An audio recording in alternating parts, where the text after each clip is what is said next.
नमस्कार दोस्तों, बहुत बहुत स्वागत है सरकारी परीक्षा के इस YouTube चैनल पे।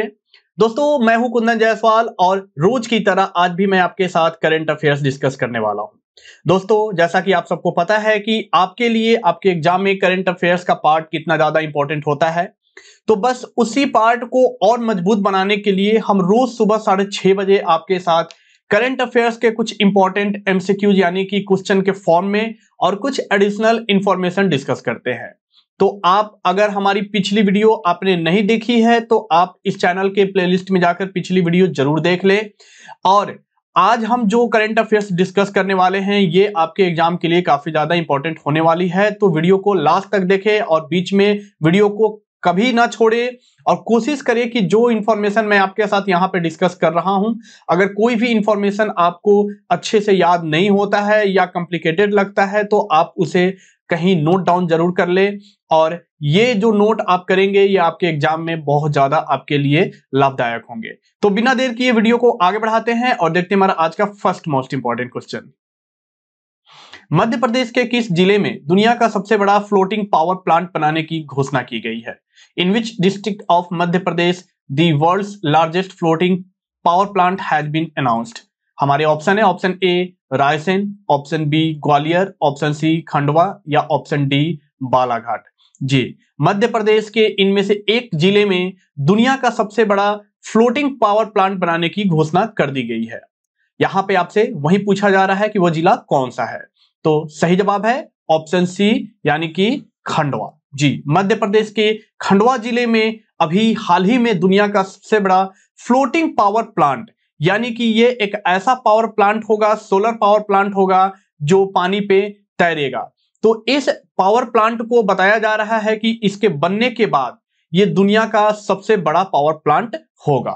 और इस पावर प्लांट से जो साल 2022 से लेकर 2023 के बीच में जो इलेक्ट्रिसिटी जनरेट होगी उसकी जो संभावना बताई जा रही है वो बताई जा रही है 600 मेगावाट पावर, यानी कि जो पावर जनरेट होगा वो 600 मेगावाट जनरेट होगा। ठीक है, और इस प्रोजेक्ट को बनाने में जो लागत आ रहे हैं वो लागत है 3000 करोड़ रुपीस। जी, यानी जब ये फ्लोटिंग सोलर पावर प्लांट बनकर तैयार हो जाएगा तो ये विश्व का सबसे बड़ा फ्लोटिंग सोलर पावर प्लांट होगा। इसे आप जरूर ध्यान में रखिएगा, यहाँ पे विश्व की बात हो रही है, भारत की नहीं। अगर हम भारत की बात कर ले तो भारत का जो सबसे बड़ा फ्लोटिंग सोलर पावर प्रोजेक्ट है वो कहां पे शुरू किया गया है? वो तेलंगाना के रामागुंडम में शुरू किया गया है। अभी हाल ही में इसके कुछ पार्ट जो बच गए थे वो भी अब ऑपरेशन में आ चुके हैं। और हम जिस पावर प्लांट की अभी बात कर रहे हैं कि दुनिया का सबसे बड़ा पावर प्लांट, उसकी अगर हम एरिया देखें तो ये 100 स्क्वायर किलोमीटर में स्प्रेड होगा। और अगर हम अभी की बात करें कि अभी करंट में दुनिया के सबसे जो है लार्जेस्ट फ्लोटिंग पावर प्लांट कहां सिचुएटेड है, तो वो चाइना के देजू में सिचुएटेड है। लेकिन जब ये बनकर तैयार हो जाएगा तो ये फर्स्ट नंबर पे आ जाएगा। आगे बढ़ते हैं, देखते हैं हमारा अगला सवाल।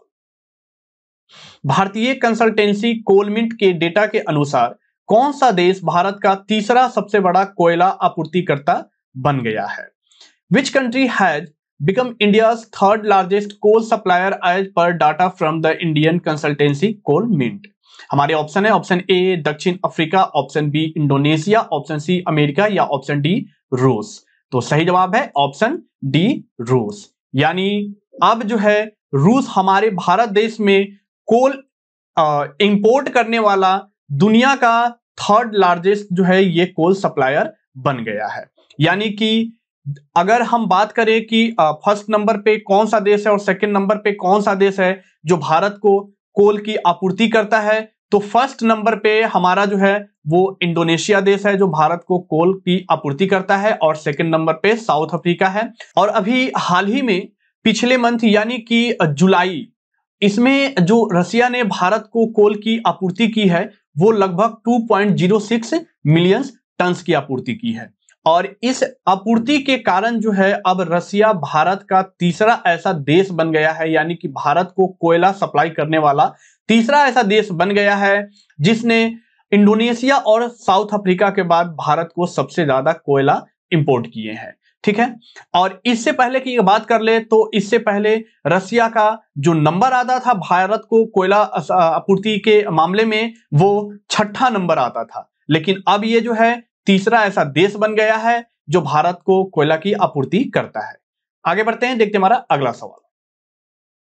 भारतीय खिलाड़ी तुलिका मान ने 2022 राष्ट्रमंडल खेल के किस स्पर्धा में रजत पदक जीता है? इंडियन प्लेयर तुलिका मान has own silver medal in which event of the Commonwealth games 2022? हमारे ऑप्शन है, ऑप्शन ए महिलाओं की 78 किलोग्राम जूडो स्पर्धा में, ऑप्शन बी महिलाओं की 55 किलोग्राम जूडो स्पर्धा में, ऑप्शन सी महिला फ्री स्टाइल 68 किलोग्राम कुश्ती में, या ऑप्शन डी महिला एकल टेबल टेनिस में। यानी कि नाम है तुलिका मान और इन्होंने अभी जो कॉमनवेल्थ गेम्स चल रहे हैं उसमें इन्होंने रजत पदक जीता है। आपसे पूछा जा रहा है कि इन्होंने किस इवेंट में रजत पदक जीता है, तो सही जवाब है ऑप्शन ए, यानी कि महिलाओं की 78 किलोग्राम जूडो स्पर्धा में, यानी कि वोमेन्स 78 केजी जूडो इवेंट। यानी कि इन्होंने जो ये सिल्वर पदक जीता है इन्होंने जूडो इवेंट में जीता है, और जूडो इवेंट के जो 78 किलोग्राम की महिलाओं की जो श्रेणी है उसमें इन्होंने इस पदक को जीता है। लेकिन अगर हम स्वर्ण पदक की बात करें तो स्वर्ण पदक की जो दावेदार रही हैं वो स्कॉटलैंड की सारा एडलिंगटन रही हैं, यानी कि फाइनल मुकाबले में ये स्कॉटलैंड के सारा एडलिंगटन से हार गई हैं, जिसके कारण इन्हें जो है सिल्वर पदक से ही संतुष्ट करना पड़ा है।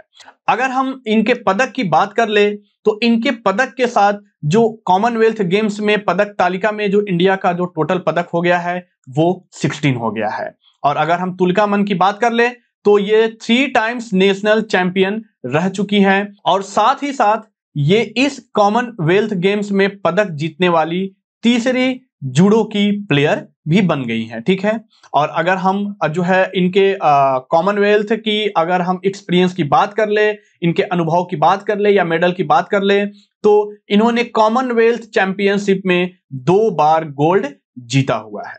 आगे बढ़ते हैं, देखते हैं हमारा अगला सवाल। किस मंत्रालय ने तिरंगा उत्सव समारोह में 20 आदिवासी स्वतंत्रता सेनानियों की कहानी पर तीसरी कॉमिक पुस्तक जारी की है? Which ministry has released the 3rd comic book on the stories of 20 tribal freedom fighters at the तिरंगा उत्सव सेलिब्रेशन? हमारे ऑप्शन है, ऑप्शन ए रक्षा मंत्रालय यानी कि ministry of defence, option B अल्पसंख्यक मामलों के मंत्रालय यानी कि ministry of minority affairs, option C संस्कृति मंत्रालय यानी कि मिनिस्ट्री ऑफ कल्चर, या ऑप्शन डी जनजातीय मामलों के मंत्रालय यानी कि मिनिस्ट्री ऑफ ट्राइबल अफेयर्स।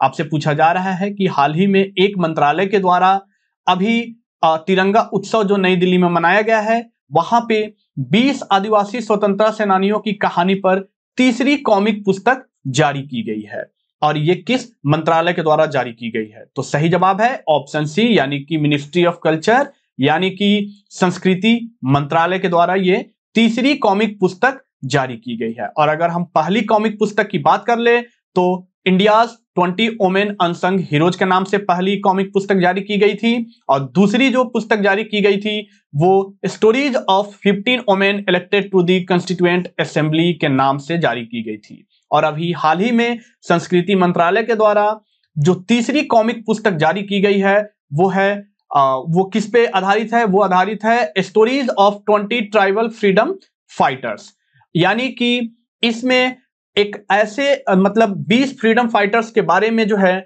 इसमें स्टोरीज के बारे में ये पुस्तक जो है वर्णन करती है, जो ब्रिटिश जिस समय हमारे देश पे राज कर रहे थे उस समय इन्होंने भारत को आजादी दिलाने में काफी महत्वपूर्ण भूमिका निभाई थी या निभाया था।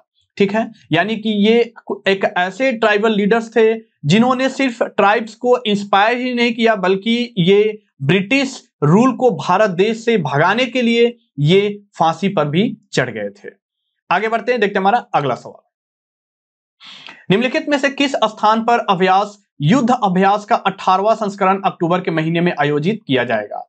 Eight which of the following place the 18th edition of the exercise Yudh Abhyas will be organised in the month of October? हमारे ऑप्शन है, ऑप्शन ए पूर्वी Ladakh, option B Alaska, option C Auli, या ऑप्शन डी कैलिफोर्निया। तो आपको बताना है कि जो अक्टूबर के महीने में युद्ध अभ्यास के आयोजन किए जाएंगे उसका आयोजन कहां होना है? सही जवाब है ऑप्शन सी औली, यानी कि औली में इस युद्ध अभ्यास का आयोजन अक्टूबर के महीने में किए जाएंगे। और ये औली है कहां? ये औली है उत्तराखंड में। जी, ये इंडिया और अमेरिका के बीच का एक बहुत बड़ा मेगा मिलिट्री एक्सरसाइज है जिसका नाम है युद्ध अभ्यास, और इसका आयोजन अक्टूबर के महीने में 14 अक्टूबर से लेकर 31 अक्टूबर के बीच औली यानी उत्तराखंड में इसका आयोजन किया जाएगा। और इसके आयोजन के पीछे जो मेन मोटो है इंडिया और यूएस के आर्मी का, वो यही है कि एक दूसरे की अंडरस्टैंडिंग को इनहैंस करना, एक दूसरे के बीच में कोऑपरेशन को और मजबूत बनाना, और इंटर ऑपरेबिलिटी जो हमारे दो आर्मी के बीच में होती है उसे और आगे बढ़ाना। जी, अगर हम लास्ट जो है इसके एडिशन की बात करें तो इसका जो लास्ट एडिशन का जो आयोजन किया गया था, यानी अक्टूबर लास्ट ईयर में जो किया गया था, वो यूएस के अलास्का में किया गया था, और इस साल इसका आयोजन उत्तराखंड के औली में किया जाएगा।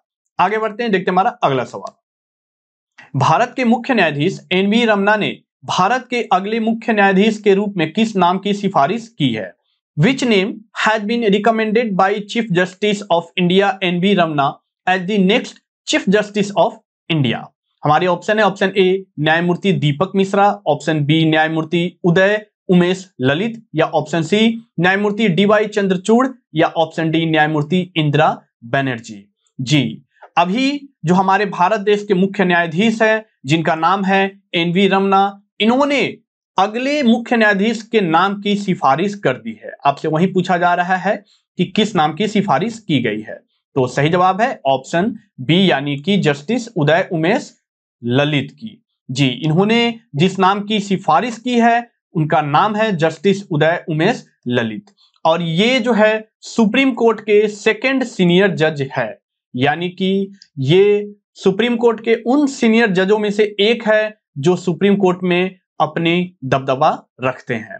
अगर हम इनके जो है रमन्ना जी की बारे में बात कर ले तो इनकी जो है इसी साल 26 अगस्त की रिटायरमेंट है, यानी कि इस साल ये 26 अगस्त को रिटायर हो रहे हैं। उससे पहले इन्हें जो है हमारे देश के लॉ मिनिस्टर के द्वारा इन्हें एक लेटर भेजा गया था कि आप एक ऐसे नाम की सिफारिश करें जो आपके रिटायरमेंट के बाद वो चीफ जस्टिस के रूप में कार्य कर सके, और इन्होंने जिस नाम की सिफारिश की उनका नाम है जस्टिस उदय उमेश ललित। ये नाम याद रखिएगा। और अगर जस्टिस उदय उमेश ललित जी अगर भारत के मुख्य न्यायाधीश बन जाते हैं, अभी तो सिर्फ नाम की सिफारिश की गई है, ये बन जाते हैं तो ये देश के दूसरे ऐसे चीफ जस्टिस होंगे जिन्हें बार काउंसिल से डायरेक्ट अपेस कोर्ट बेंच में इन्हें एलिवेट किया जाएगा। यानी इनसे पहले जिन्हें बार काउंसिल से डायरेक्ट अपेक्स कोर्ट बेंच पे एलिवेट किया गया है उनका नाम है जस्टिस एस.एम. सिकरी, और अगर ये बन जाते हैं मुख्य जस्टिस भारत के तो ये दूसरे ऐसे कारनामे करने वाले जस्टिस हो जाएंगे। आगे बढ़ते हैं, देखते हैं हमारा अगला सवाल। इसरो ने निम्नलिखित में से किस तारीख को अपने नए rocket small satellite launch vehicle के लॉन्च की घोषणा की है? ISRO has announced the launch of its new rocket, Small Satellite Launch Vehicles (SSLV) on which of the following date? हमारे ऑप्शन है, ऑप्शन ए 6 अगस्त 2022, ऑप्शन बी 7 अगस्त 2022, option C 8 अगस्त 2022, या ऑप्शन डी 10 अगस्त 2022। तो सही जवाब देखते हैं, सही जवाब है ऑप्शन बी, यानी कि 7 अगस्त 2022। इसरो के द्वारा एक नए जो है रॉकेट की जो है घोषणा की गई है, और ये जो रॉकेट का नाम दिया गया है इसका नाम दिया गया है SSLV, यानी कि स्मॉल सैटेलाइट लॉन्च व्हीकल, और इसका जो लॉन्चिंग किया जाना है वो सतीश धवन स्पेस सेंटर यानी कि श्रीहरिकोटा से किया जाना है। और बेसिकली ये जो अगर हम रॉकेट की बात कर ले तो एक ऐसे सैटेलाइट को ले जा रहा है जो कि एक अर्थ ऑब्जर्वेशन सैटेलाइट है जिसका नाम है EOS-02, और ये सैटेलाइट बेसिकली जैसा कि नाम से पता चल रहा है SSLV यानी कि स्मॉल सैटेलाइट लॉन्च व्हीकल, यानी कि ये छोटे छोटे सैटेलाइट को ले जाने वाले ये लॉन्च व्हीकल्स है। यानी कि इसकी जो पेलेट्स की जो वेगिंग अगर हम बात कर लें तो ये 500 kg तक जो है ये पेलेट को जो है ले जाने में सक्षम है। और वहीं अगर हम PSLV की बात कर लें तो ये PSLV 1750 किलोग्राम पेलेड को जो है अंतरिक्ष में ले जाने में सक्षम होते हैं, ठीक है। और अभी इसरो ने जिस जो रॉकेट व्हीकल्स की बात की है यानी कि SSLV की, उसका इन्होंने बताया है कि इसका जो लॉन्चिंग होगा वो 7 अगस्त को यानी कि 9:18 सुबह में इसकी लॉन्चिंग होगी। और इस पे जो पेलोड्स जो अंतरिक्ष में ले जाए जाएंगे उनकी जो अगर वेट की बात कर ले तो 500 kg से ये पेलोड कम है। और यहां तक कि इसरो ने दर्शकों से भी अपील किया है कि आप इस रॉकेट व्हीकल के लॉन्चिंग को जरूर देखें, क्योंकि इसरो का ये नया रॉकेट व्हीकल लॉन्च किया जा रहा है। आगे बढ़ते हैं, देखते हैं हमारा अगला सवाल। किस देश ने दानुरी नामक अंतरिक्ष यान से अपना पहला चंद्रमा मिशन लॉन्च किया है? Which country has launched its first moon mission from a spacecraft named Danuri? हमारे ऑप्शन है, option A Iran, option B उत्तर कोरिया, ऑप्शन सी दक्षिण कोरिया या ऑप्शन डी फ्रांस। यानी कि दानुरी नामक अंतरिक्ष यान से एक देश जो है वो चंद्रमा मिशन की तरफ जो है आगे बढ़ रहा है, यानी यह उसका पहला मिशन है चंद्रमा के जो है। अगर प्रति बात कर ले तो आपसे पूछा जा रहा है कि कौन सा देश है जिसने दानुरी नामक अंतरिक्ष यान की मदद से अपना पहला चंद्रमा मिशन लॉन्च कर रहा है। तो सही जवाब है ऑप्शन सी यानी कि दक्षिण कोरिया। जी, अब दक्षिण कोरिया भी चंद्रमा मिशन में शामिल हो गया है। अगर हम पूरे विश्व में दक्षिण कोरिया की बात कर ले तो ये मून मिशन में शामिल होने वाला 7वां देश बन चुका है। और ये जो मून मिशन में शामिल हो रहा है, ये जो अपने पेलोड्स भेज रहे हैं, ये किस जो है रॉकेट की मदद से, तो स्पेस एक्स के फाल्कन 9 रॉकेट के मदद से ये भेज रहा है। अगर हम साउथ कोरिया की बात कर ले तो इसने जो अपने लूनर स्पेसक्राफ्ट का नाम दिया है उसका नाम दिया है दानुरी, ठीक है। और दानुरी का मतलब होता है कोरियन भाषा में मून एंड एंजॉय। जी, इस दोनों वर्ड्स को मिलाकर कोरिया ने अभी हाल ही में जो है अपना लूनर स्पेसक्राफ्ट लॉन्च किया है।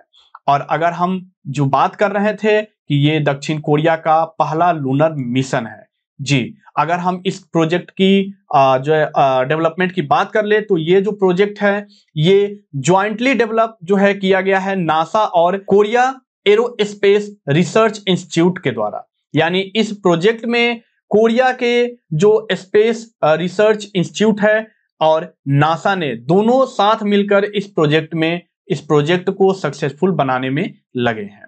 आगे बढ़ते हैं, देखते हैं हमारा अगला सवाल। भारतीय रिजर्व बैंक ने अपनी प्रमुख उधार दर या रेपो दर को बढ़ाकर कितना प्रतिशत कर दिया है? Reserve bank of India has increased its की लेंडिंग रेट और repo rate to what percentage? हमारे ऑप्शन है, option A 4.90%, option B 5.40%, option C 5.90% या ऑप्शन डी 5.50%। जी, हर दूसरे महीने के बाद जो रिजर्व बैंक ऑफ इंडिया के द्वारा जो रेपो रेट की जो है जानकारी दी जाती है, इस बार भारतीय रिजर्व बैंक ने रेपो रेट दर को बढ़ा दिया है, यानी रेपो रेट को बढ़ा दिया है। और आपसे पूछा जा रहा है कि कितना प्रतिशत कर दिया है, तो सही जवाब है ऑप्शन बी यानी कि 5.40%। यानी कि अभी हाल ही में रिजर्व बैंक ने की रेट में 0.50% के चेंजेस किए हैं, यानी बढ़ाया है। और अब जो रेपो रेट नया जो लागू हुआ है वो है 5.40%। और 2019 से अगर हम देख ले तो 2019 से बढ़ने वाले सबसे ज्यादा जो है ये रेपो रेट बताए जा रहे हैं, यानी 2019 से पहले इतने रेपो रेट दर नहीं बढ़ाए गए थे। और ये तीसरी बार है जब लगातार रेपो रेट जो है में बदलाव हो रहे हैं, यानी कि बढ़ाए जा रहे हैं। अगर हम रेपो रेट की बात कर ले तो रेपो रेट का मतलब होता है कि जिस रेट पे आरबीआई जो है वो कमर्शियल बैंक को शॉर्ट टर्म पे जो फंड देती है, जिस रेट पे, उसी रेट को रेपो रेट बोलते हैं, ठीक है। और इसके अलावा आरबीआई ने एसडीएफ रेट को 5.5% रखा है और मार्जिनल एसडीएफ रेट को 5.65% रखा है। आगे बढ़ते हैं, देखते हैं हमारा अगला सवाल। Who has clinched India's first ever gold medal in para power lifting in Commonwealth Games history? राष्ट्रमंडल खेलों के इतिहास में पैरा पावर लिफ्टिंग में भारत का पहला स्वर्ण पदक किसने जीता है? हमारे ऑप्शन है, option A Sakina Khatun, option B Jaideep, option C Anil Rathi या ऑप्शन डी सुधीर। तो सही जवाब है ऑप्शन डी सुधीर जी। सुधीर जी अभी जो कॉमनवेल्थ गेम्स चल रहे हैं उसमें इन्होंने पैरा पावर लिफ्टिंग में स्वर्ण पदक जीत लिया है और इस पदक के साथ ही ये भारत के पहले ऐसे खिलाड़ी बन गए हैं पैरा पावर लिफ्टिंग में जिन्होंने भारत को गोल्ड मेडल दिलाया है। और इन्होंने जो स्वर्ण पदक जीता है तो ये नाइजीरिया के खिलाड़ी इकचुकवू ओबी चुकवू को 0.9 पॉइंट से हराकर इन्होंने स्वर्ण पदक जीता है।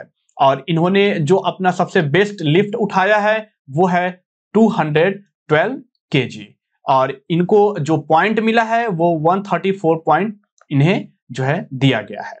और इन्होंने इस पॉइंट के साथ एक रिकॉर्ड भी जो है कायम कर दिया है, यानी कि पैरा पावर लिफ्टिंग में इतने पॉइंट आज से पहले जो है किसी भी इंडियन ने नहीं जो है गेन किया था। अगर हम बात कर ले अपने कॉमनवेल्थ गेम्स की तो इनके पदक जीतने के दौरान जो है भारत के जो अभी पदक तालिका की बात कर ले कॉमनवेल्थ गेम्स में 20 पदक हो चुके हैं, जिसमें से 6 गोल्ड भारत को आ चुका है, 7 सिल्वर आ चुका है और 7 ब्रोंज आ चुके हैं। ओके, तो दोस्तों ये थे हमारे आज के कुछ इंपॉर्टेंट एमसीक्यू करंट अफेयर्स के जो यहां पे मैंने आपके साथ डिस्कस किए। अगर आप इस करंट अफेयर्स की डिटेल इंफॉर्मेशन पढ़ना चाहते हैं या वन लाइनर के फॉर्म में पढ़ना चाहते हैं या वीकली के फॉर्म में पढ़ना चाहते हैं या कोई हॉट टॉपिक पे न्यूज एनालिसिस पढ़ना चाहते हैं तो आप sarkariPariksha.com पे विजिट जरूर करें।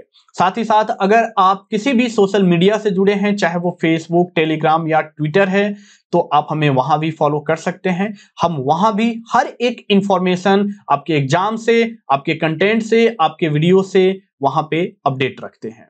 और अगर आपको ये वीडियो पसंद आया है तो आप इस वीडियो को लाइक करें, अपने फ्रेंड, अपने रिलेटिव के साथ शेयर करें और हमें कमेंट करके जरूर बताएं कि आज आपको वीडियो कैसा लगा है, या अगर आप कोई वीडियो के बारे में फीडबैक भी देना चाहते हैं तो हमें जरूर दें। दोस्तों सबसे जरूरी बात, अगर आप इस चैनल पे नए हैं तो आप इस चैनल को सब्सक्राइब कर ले और साथ ही साथ बेल आइकन को जरूर प्रेस कर ले ताकि हमारी जो भी नेक्स्ट वीडियोज इस चैनल पे आए उसकी नोटिफिकेशन आप तक पहुंच जाए। तो दोस्तों पढ़ते रहिए और अपनी एग्जाम की तैयारी को और मजबूत बनाते रहिए। मिलते हैं आपसे अगले वीडियोज में, तब तक के लिए नमस्कार।